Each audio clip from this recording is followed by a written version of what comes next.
All right, we're back this week with another episode with Jessica from Florida Kids. Welcome back, Jessica. Thanks, Jen. I'm happy to be here.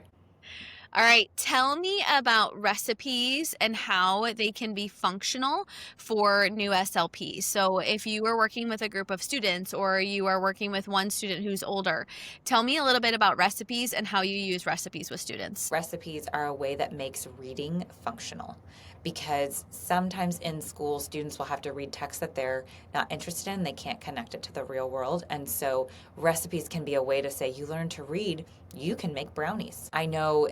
And the cool thing, because it spans over actual functional life skills, it's not just the actual reading. It actually carries over into once you're able to read the directions on Easy Mac, you can make yourself dinner.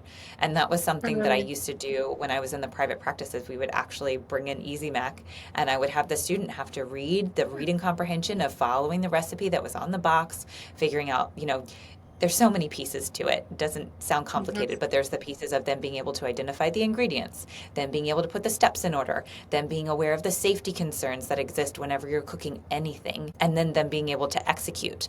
And we usually would start with popcorn because that's very easy. It involves a Yeah. microwave, it's less risky. And then I would actually bring in a little tiny stove and we would do mac and cheese with the children I was working with, and then they would eat the mac and cheese when we were done because it's so rewarding to get to do that. And there's so many parts with being able to read something functional and then being able to apply it. So I love recipes and making those available to students for them to understand there's actually purpose to their reading that they can apply immediately. That's amazing. I'm also very motivated by mac and cheese. So, for those of you CFs and new SLPs, use recipes, right? Make brownies. These are life skills that people can take with because I'm, coming up on 29. So, who doesn't love mac and cheese? I'm not really 29, but the mac and cheese is still true.